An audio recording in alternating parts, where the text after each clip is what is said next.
Okay, we're back and all ready for CharmTV. Hello there. Uh, Good morning. Thank you for inviting us here for this opportunity to share a little bit about Charm TV. Let me make sure I pull my PowerPoint up. I will share my screen. Okay.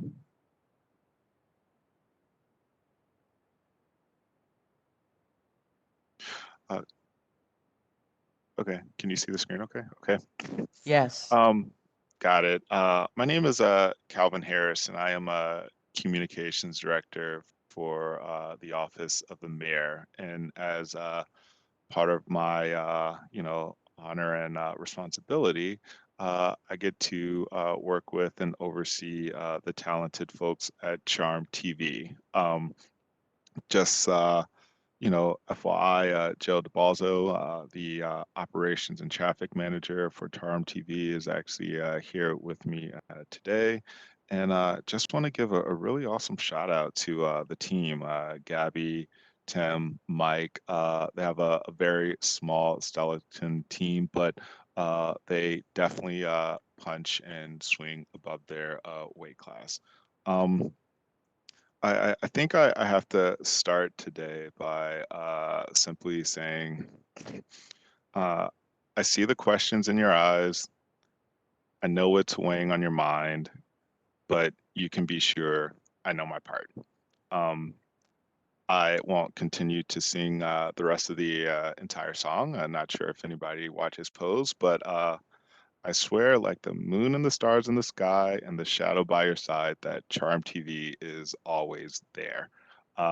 They are at every single city council meeting, city council hearing, and wherever there's news and democracy happening across Baltimore, there is a very good chance that Charm TV will be there. Now, before I start, the first known democracy in the world was started in Athens around like the 5th century. And, as many of you all know, the word democracy, it comes from, two Greek words, demos and kratos, which, put together mean people rule. So this idea of democracy, um, it sort of manifested from the notion that, citizens should take an active role in their government and manage it through you all, the elected officials. Democracy is obviously not meant to be a spectator sport. It's meant to be engaged, it's meant to be dirty, and it's meant to have people involved. Uh, Obviously, this is the same notion that has shaped our American democracy.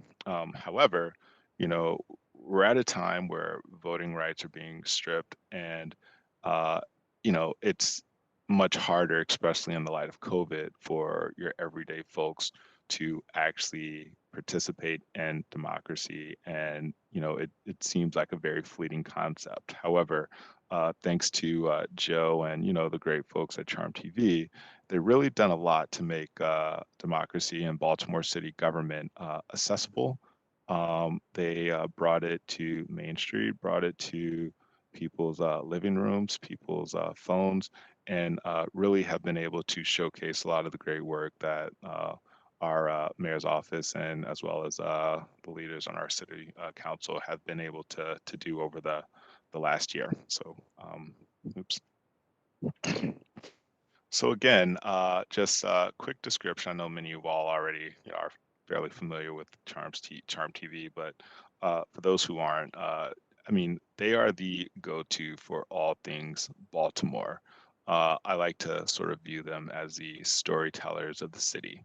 They, really inform, and elevate and promote a lot of the work of our city agencies, the ingenuity of our residents, and highlight, various public and private partners. Okay. Um, Obviously, they have a ton of original programming.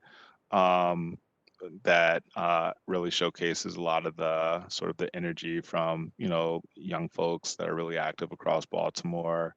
They have a really amazing program, Discover Baltimore, which really showcases a lot of the hidden gems and just vital coverage that people need to see across the city.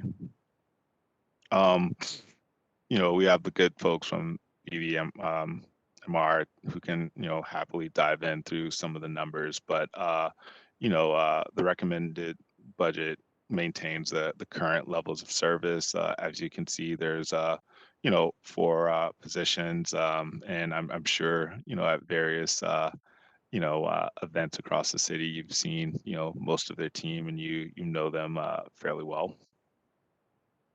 One of the things that I'll just like to highlight before we actually go into questions, 100% of the coverage of well, they were able to cover 100% of all the municipal meetings and hearings since the onset of COVID-19, which again I think is very special given the fact that people haven't been able to actually attend these meetings in person due to just safety and COVID-19 guidelines, and again they've been able to do this with a very small team.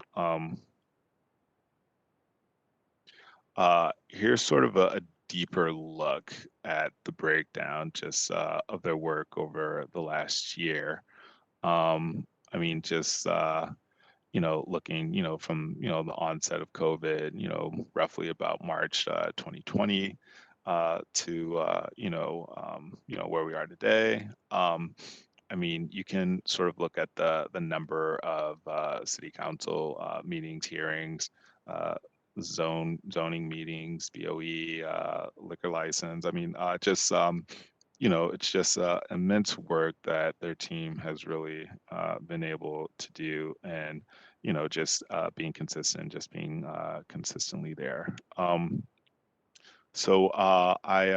know I want to be respectful of time, and I just wanted to just open it up for questions because I know there might be quite a few. So.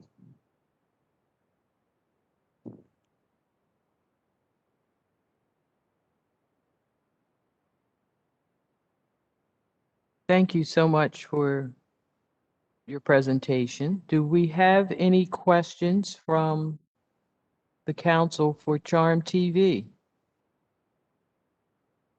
Going once. I see President Mosby. President Mosby, you have a question, statement? Yes. Hi there. Good morning. Hi, thank you, Madam Vice President, and thank you, Cal, for your presentation. Cal, historically, this cable and communications, as it relates to the content that's been produced, has normally just been kind of the mayor's channel, and not necessarily highlighting some of the work that council members or other elected officials or other things are going on in the city of Baltimore.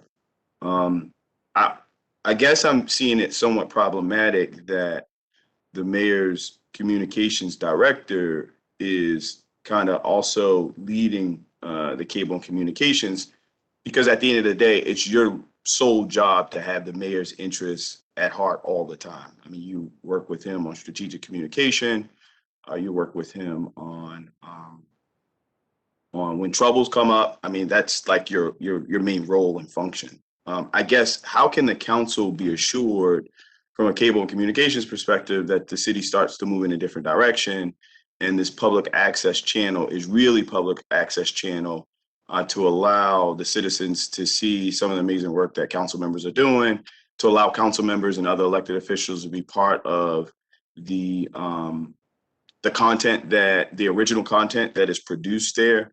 um, I don't want to go into it. We can if you like, but I'm not sure if in this term there's been um, more than on a handful of opportunities for council members to kind of participate. So I guess, like, where is the comfort level from us that this new administration is moving in a new direction than previous administrations did regarding this? Yeah, sure. first and foremost, thank you so much for your question. I think it's really important and extremely vital. I know even starting back in 2019, this was this concern was actually raised, and since then, like in 2020, the board continued to ask for more coverage, and Charm TV continued to really up the ante. I mean, just from again, looking at the various city council hearings and meetings, and there's been a host of events which a lot of efforts that many of your colleagues and yourself have actually led, in which we have worked with Charm TV to make sure that we truly highlight those, and even some of the efforts that were led are driven by the mayor. Um, it's really great. We make sure that we engage folks on the council, and I'll admit, like I feel like you're like such a familiar face because you speak at all the events, so you get just about as much face time as the mayor does, which is always lovely to have you there. But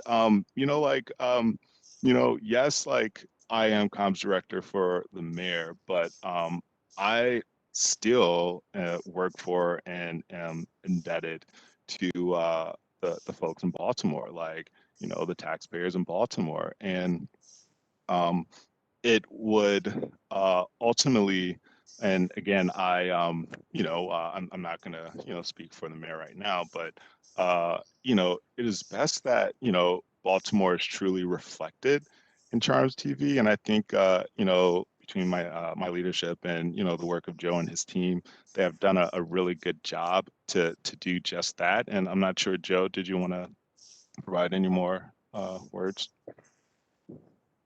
This is Joe Delb, also from Operations Traffic Manager for Charm TV. I would answer to say that I think COVID has had a lot to do with that, because we've largely been in more of a virtual environment. I know pre-COVID, with the previous administration, previous council administration, we did get out to cover some events within the community. I know that we've tried to do many more of the virtual types of things that have come our way, including four town halls that council asked us to cover, and we have, and Cal keeps mentioning the 100%.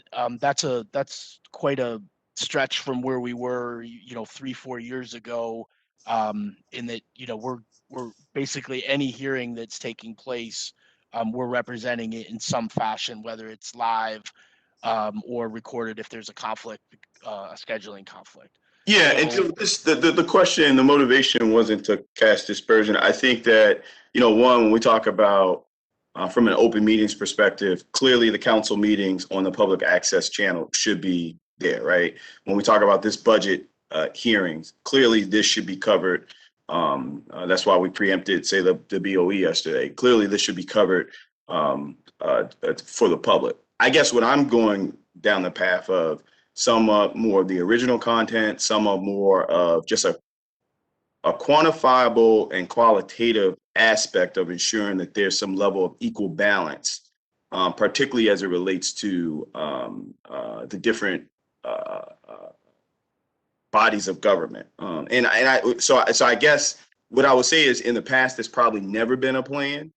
I guess what I'm pushing for is, moving forward, starting in this budget, that there is some type of quantitative and qualitative plan to ensure that there's some equal and balanced content associated with the different bodies of government. I think, Joe, I don't want to speak for you, but I think that you kind of understand the point I'm getting at, that in the past that we've never really seen that really this channel has been the mayor's channel. Now, council members or other elected officials will speak at press conferences that the mayor kind of puts on. But again, I think that there's a huge opportunity for us to expand the content, for us to grow the viewership as it relates to engaging more elected officials as it relates to the original content on the channel. Yeah. Sure, and let me close the loop on this if I can. I think it comes down to staffing, and let me just address the website that where we renovated our website, relaunched it back in October of 2020, and we now have the ability to have a full-time dedicated channel for the city council. However, it really comes down to a lot of staffing, being able to staff that to be able to not only get the content, but then also to actually run the channel. So we are looking ahead to try to fill that void, but it's probably part of a larger conversation about the focus and the direction as to where the channel needs to go to meet all the needs. And I see that kind of like the C-SPAN aspect where you cover all of the formal open meetings on one and you do all the original content on the other. But again, there's some level of balance and equal content as relates to the original content across the board. And that's what I look forward to working with you, Kyle, as well as you, Joe. And that was kind of the motivation of my question. Yeah, no, I think that totally makes sense. And, you know, again, in respect to Joe and his team, I mean, there's 4 of them, and I think last I checked, C-SPAN might have like 6 or 7 channels now. Yeah, totally agree. So again, when we're talking about from a quantity perspective, that is completely independent than resources, because the resources are currently doing the existing quantity. So I'm not asking to expand programming. I'm not asking to expand any level of originality associated with content. I guess the question is, for the resources that we have in place and their wherewithal, just an equal and balanced power associated with that output. Does that make sense? Yes, If I can that just makes sense, interject. Council President. Quickly to respond, I appreciate very much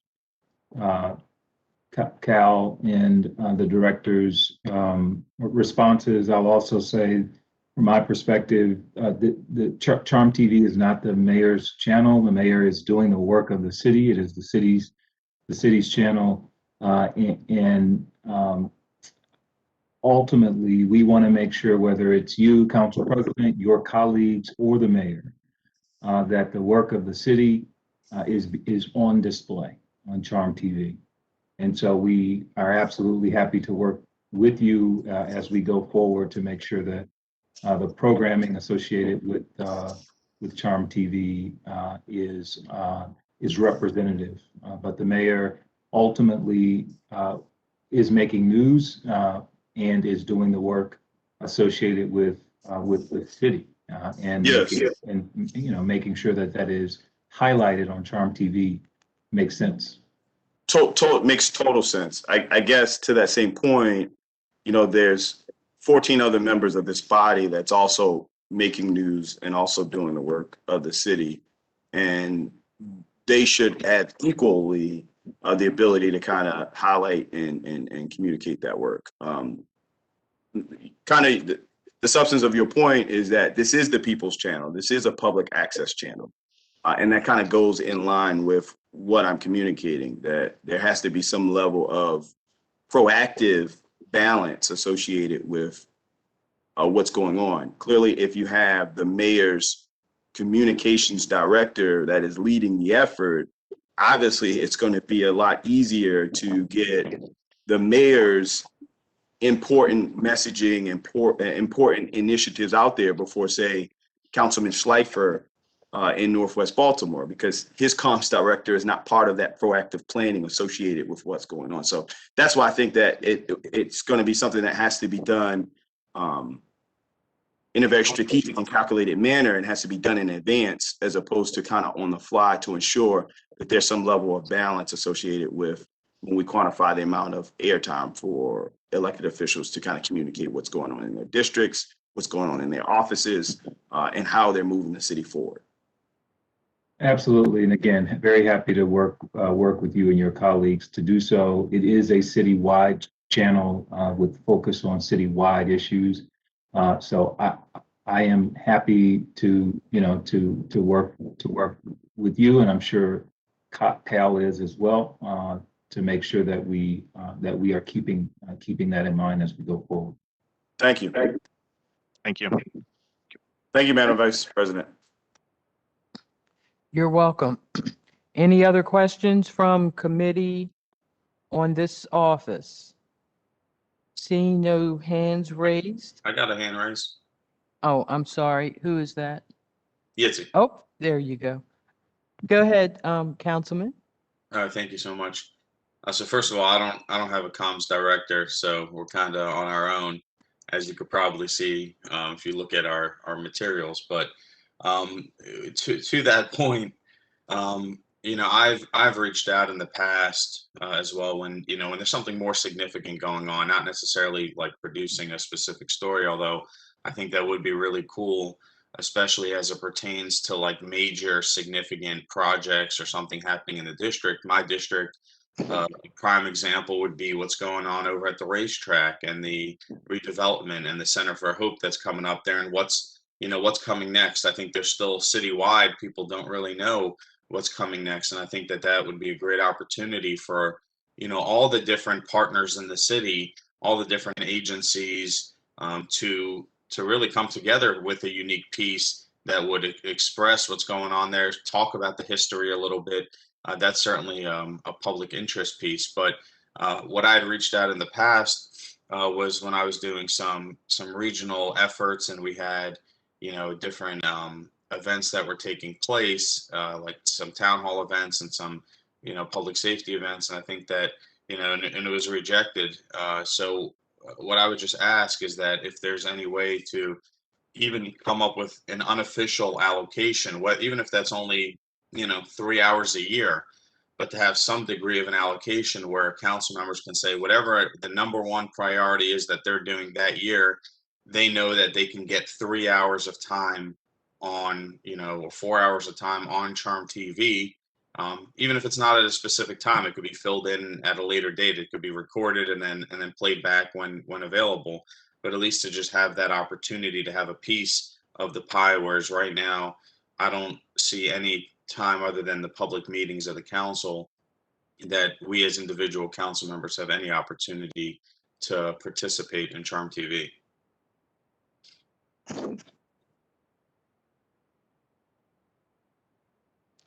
Thank you so much for your question, Councilman. Joe, did you have anything to add on that? No, I'm going to do a deeper dive to determine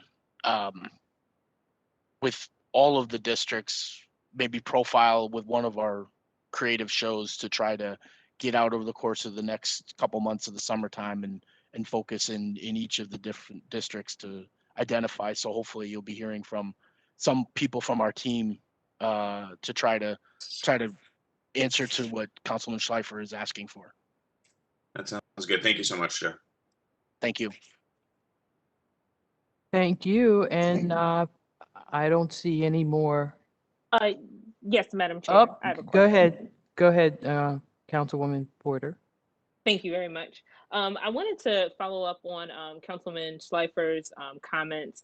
What's the process for community organizations to potentially get a slot on Charm City TV?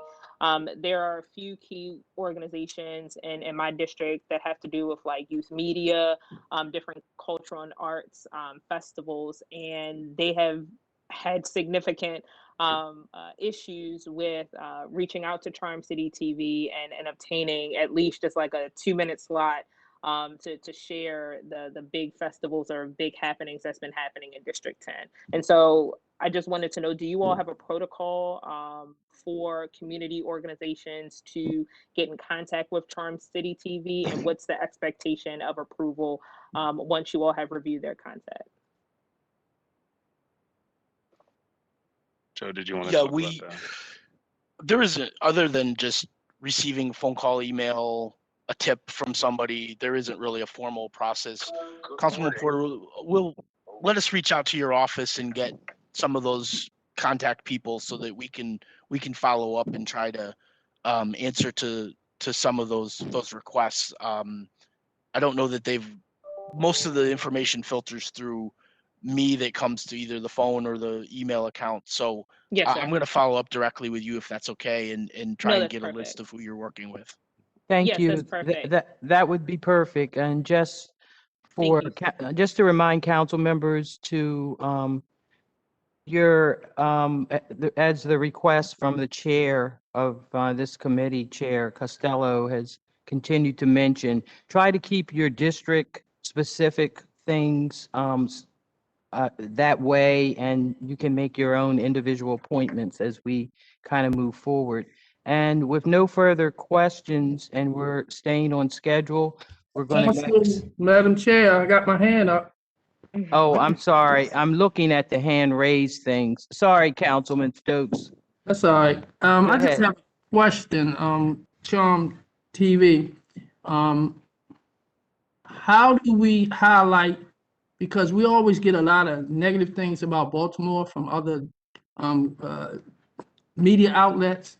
How do we highlight the great things that the residents are doing in Baltimore City in communities? I never see that on Charm 25. I think that should be a more, put more emphasis on that, because we can change the narrative of Baltimore City ourselves. But we have to make sure that we go to these communities and see the great things our young people doing, our community presidents doing, or our community itself. I would like to see Charm TV to focus on that a little more, because it's really going to help out in terms of not showing all the negative stuff, but show all the hard work that the residents in Baltimore City are doing in the city. So it's just a suggestion. I'd like to see Charm TV to focus on communities more than, I mean, they do it a little bit, but a little bit more, because I know in my district, it's a whole lot of great things going on, but the residents don't get a chance to highlight it because they don't have access to the media like they need. I would just respond, Councilman Stokes, that if you could send any of those story ideas our way, we'll certainly start to dig them up. Recently we've done the Miracle Street Garden, where we went out and showcased that not-for-profit that they're doing there. So I think the biggest challenge is probably more making us more aware of what these things are within your own district, and we can work with you and any of the council members and their comms people to try to identify some people. The show 5 Minutes with Gabby was largely developed for this exact purpose, and I think we just need to find some more story content, and we'll look to you all to try to get some more ideas. Okay, thank you. I appreciate that. Thank you. Yeah, and the only thing I'll add to that is like, look, I mean, between the original programming that Joe mentioned, the show Discover Baltimore, I speak very regularly with our PAOs at different agencies to kind of know what's going on, and then just events that I hear from you all, from your comm staff. I mean, we are doing our best, and I think we're doing a really good job at really showcasing, or at least trying to showcase, the best of Baltimore. And the work that you're doing is a true reflection of that. And even the community of garden event we did at Duncan Street Miracle, that was an amazing event, which we wouldn't have known if it wasn't you chatting with the mayor, and the mayor saying we need to make sure we showcase this, so yeah, we're going to continue to engage you all, and continue to work with Joe to make sure we continue to elevate a lot of the great work that's happening in your community. Well, thank you, Cal. I'll make sure I'll send you more information. Thank you. I'm ready for it. Thank you, Director Harris, for you and your team and the work that you continue to do for our city, as far as keeping communication going and just emphasizing all the positiveness of our city. It's so important that we continue to highlight all of the wonderful positive things that are going on throughout our communities in the entire 14 districts of our city. We're all looking forward to working with you even more closely than what we have been. So continue to reach out to us, send us communications of how we can help you move forward in a positive way. And on that note, we have 1 minute, and we're going to set up with the parking authority, and we are definitely staying on task. And just a reminder, we'd like to kind of finish this up at 11:30 if possible, so we can prepare for what's about to happen with our long-serving DPW leader, John Chalmers. So give us 1 minute for setup with the parking authority.